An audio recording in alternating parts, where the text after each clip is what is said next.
let's pick up where you left off. So you're starting to drive leads in. You're still more or less a one-man shop. When did you start bringing realtors in? Right. So the way I did it was like this. I'd get someone off the internet. I'd get them in my car. I'd show them a house. Mm-hmm. I'd sell them a house. Then I would turn around and recruit the listing agent. So I remember one of my first deals. To this day, I remember the client's name. I took them into one of the country clubs in Boca, and I showed them everything available. And they didn't really like anything that was on the market, but they wanted to be in that neighborhood. One of the listing agents I met showing all those houses, actually, I give him a lot of credit. He did something none of the other listing agents did. The listing agents, they don't care about you. They don't care about your client. They're just showing their listing. But this guy called me up after and said, so how'd they like the house? So we start talking. I tell him why they don't like it. And he says, well, tell me what they're looking for, what are their criteria, let me see what I have, which listing agents don't usually do. They're like, show my listing, take it or not, whatever. So he says, I have a house that's off the market. Why don't you bring them there? And, knowing what I know today, this is how you get screwed. This is how they steal your client. But it's not what this person was doing. He was a good guy. And I was so new in the business. I was like, okay, you know what? My best chance of closing this deal, which would be the biggest deal I've ever done, is let me just go along with this guy and see and see what happens. Yeah. So I bring them to his off-market listing. I didn't even know enough to ask for a commission agreement or anything like that. Took them there, and they liked it, and they bought it. And I got paid. And I didn't even realize at the time how I wasn't protected, and he could have not paid me. But I got paid on $1.7 million. In 2006, when my highest price sale at the time was like $500,000.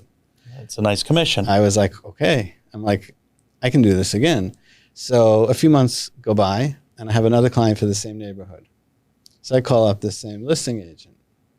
So he says, we have another one for 2.2 that we had on the market like 2 years ago. We took it off the market because just nothing is selling. We could bring them there. So I'm like, okay. And they bought it.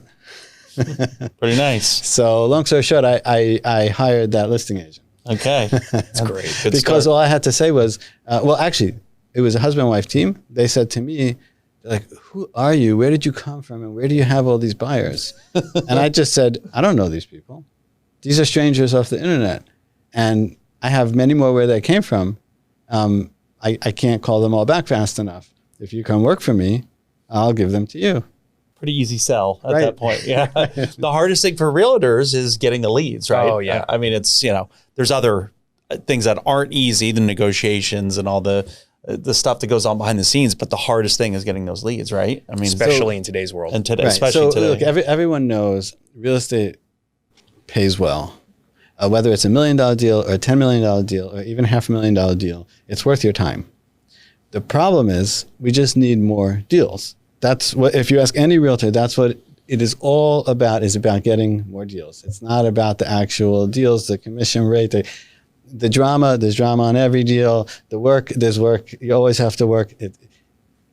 The problem is getting more deals, right? So if you could give a realtor more deals, one way or another, whether that's leads or whatever it is, whether it's a referral program, whatever it is, if you can increase the number of transactions, the total amount of commission generated by the agent, then you have no problem getting a piece of it versus just taking the same pie and trying to slice it up more ways and say, hey, I deserve a piece of what you generate.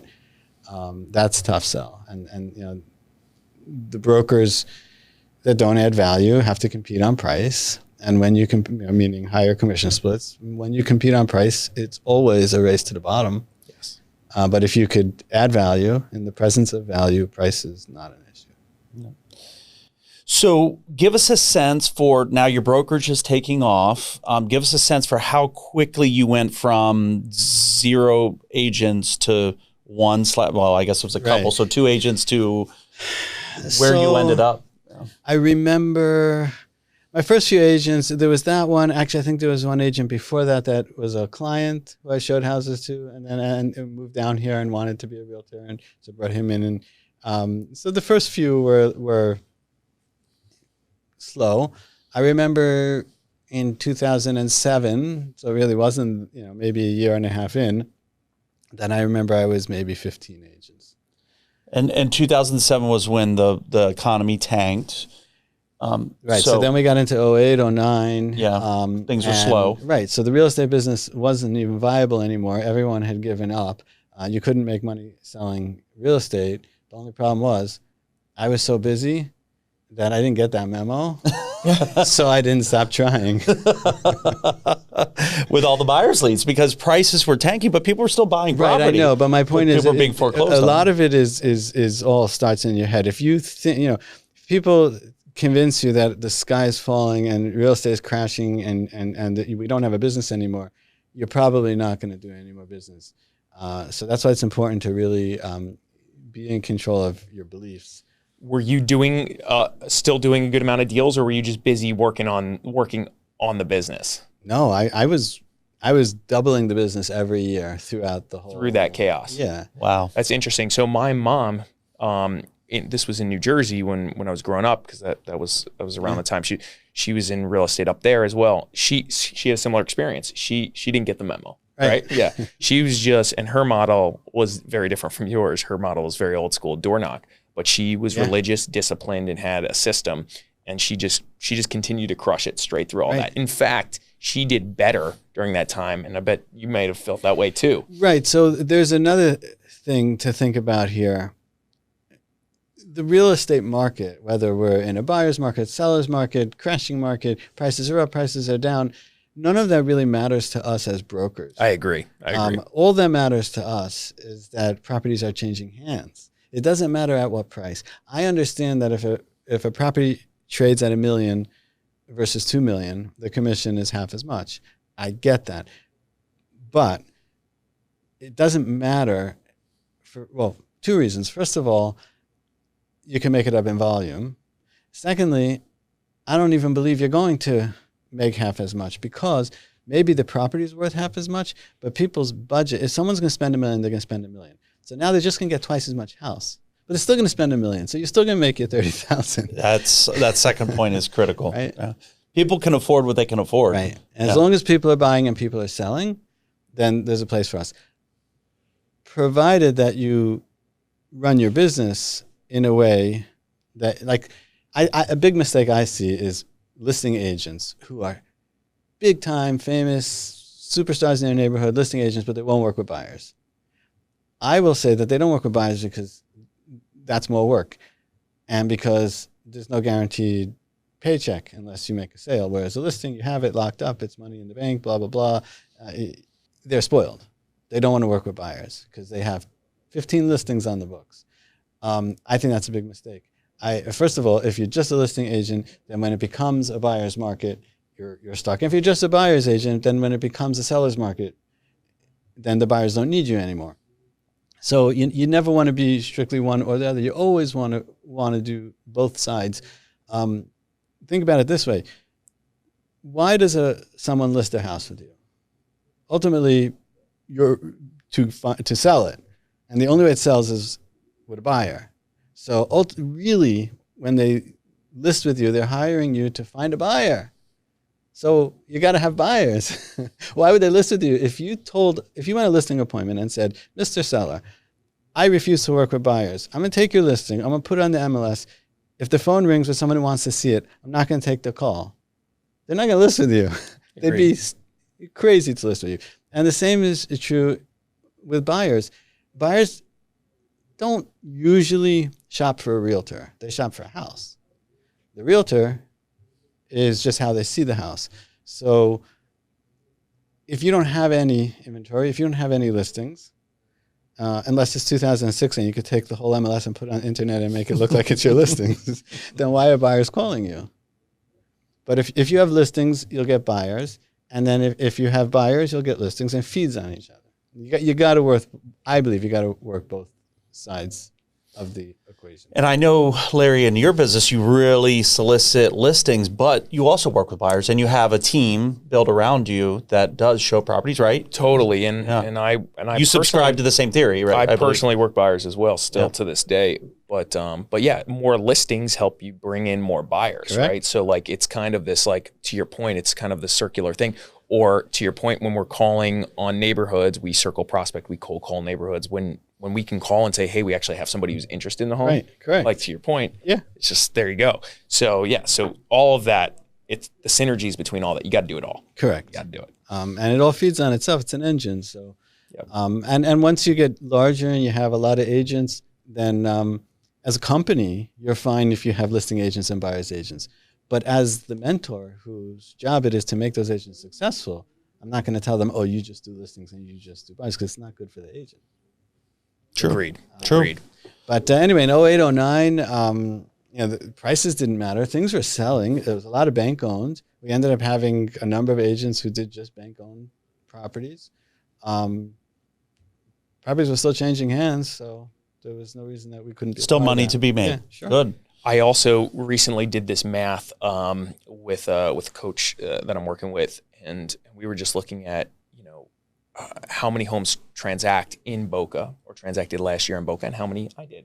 And you look at that math, and it comes out to like the percentage of deals that I've personally done compared to the deals that have transacted, like 0.001%, right? So like when you look at it like that, you're like, this is a no-brainer. There's so much space to do more deals. Right. So two things. First of all, there's so much space, and secondly, it's so fractured. Nobody owns the market.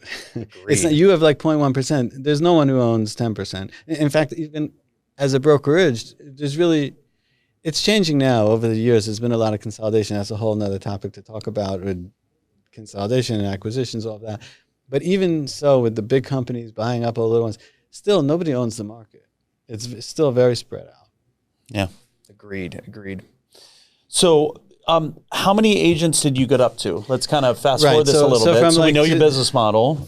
So from then to 2014, I grew the business to 250 agents. Wow.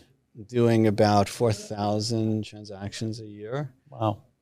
Generating about 20-something million of gross commission. Wow. Per year? Per year. Yeah.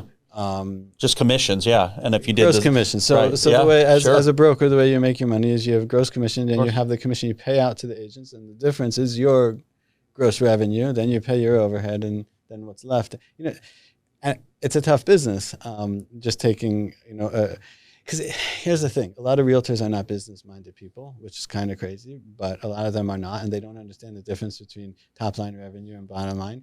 And they say, "Oh, I brought in $1, so I want to keep as much of it as I can." And you want 20 cents of my dollar? That's a lot. What they don't understand is that 20 cents is my gross revenue. From that, I have to run a business. Right. So and if I'm taking 20% and you want a 5% raise, that's actually a 25% cut to my half of the equation, right? Right. So it's a tough business to make there's an old joke in this industry. So there's one broker for every company, and then there's however many realtors, right? But the broker is the broker in charge. So when the joke is that when you become the broker, you become broker. Because all realtors complain they're broke, right? Then you become the broker, you become broker. That's good. For me, it was different because 50% of all the deals that we did originated from my lead system. That's very, very different. So you take any agent, and if half of their deals came from you, we're not even talking 80-20 splits. We're talking 60-40 splits, something like that, or 50-50. It depends. It would range from 50-50 to 80-20, depending on the agent's experience and book of business. So if you come in, you know what you're doing, you've been doing this for 10, 20 years, you have a whole book of business, then sure, I can pay you 80%. If you come in and you don't know anything and you need a lot of training from me, and your close rate's going to suck because you don't know and you're going to learn the hard way, and you're not bringing any business, it's all my clients that you're going to work with, well, then 50-50 is an opportunity for you. And usually people were somewhere in the middle, because what I would like is a blend. My goal for everyone was that half of their deals should be self-generated and half should be from the company. That way I know the company's adding value. You're making more money. We're making more money. But you're not completely dependent on your leads. Right. And there were agents that were completely dependent. And it got proven with time as things went on. And we'll get into later in what happened with the business. But there were agents that were on my leads for 10 years, and then they moved on somewhere else and their business dried up. Yeah, I bet. And that's a problem because I was the one generating the business. I was the one putting my time, my money to generate that. I know the true costs of acquisition of a customer. The agent is not paying for it. They say they're paying for it in their split, but if they burn your leads, it doesn't cost them anything. But if you understand the true cost of acquisition of a new client in any business, then you understand that it can't be a one-shot deal. Right. It's just not, it's not a viable business. You have to get repeat business. You have to get referral business. And if you're on a lead program for 10 years, remember, people move statistically every 5 years. So theoretically, if you sell houses to new customers for 5 years, and if they all come back to you when it's time to move again, after 5 years, you shouldn't need any leads. You should have a book of business. If you're on a lead program for 10 years and you move on and your business dries up, then none of them came back. Yeah. That's a problem. That is a problem. So one thing that I can definitely attest to is that in a good number of communities around Boca Raton, through your SEO optimization, through your lead generation, and then putting that together with a quality realtor that you help build their business, many of these communities were dominated by your realtors. That they, back to your point, where you fed them leads for a number of, let's say it's a year, 2 years, 3 years, and then they did turn those leads into the good ones. Not everyone, right? Of course, but that's the power of leads combined with a quality realtor. Who knows what they're doing. So agent would come to me and say, "How do I get myself established in this country club?" So I say, "Okay, well, start with leads. I'll give you leads in that community. Go sell a few houses.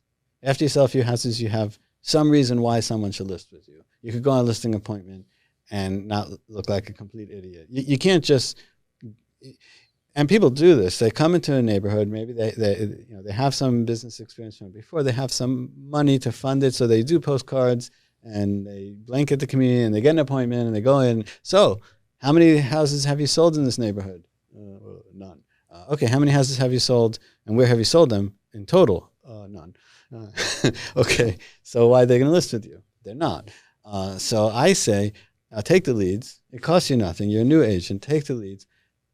Follow up with them as best as you can. Chase them down like you're hungry, which you are. Go sell a few houses. And now you made some money. You got some experience. You have some bragging rights. Now take a little bit of the money that you made, or I'll pay for it, whatever our deal is. We'll take some of the money we made together, and we'll now invest in marketing in that neighborhood. And our pitch is very simple. Listed us because we have the buyers. And then don't forget what I said earlier. You got to continue to do both sides of the coin. And then you dominate a neighborhood. You have the buyers. You have the sellers. You have the sellers because you have the buyers. You have the buyers because you have the sellers. And once you get yourself established like that, it's pretty hard to unseat you. And that's why you can go in to some of these country clubs, and there are some agents there that are dominate, ancient, that still have a fax machine, and they've been there for 30 years, 40 years, and they can't, and it's hard to unseat them. And they didn't get there the way I'm talking about. They didn't have leads. They were there before the internet. But my point is, once you get yourself established as the go-to person in the neighborhood, even if everyone hates you there, they're still going to list with you.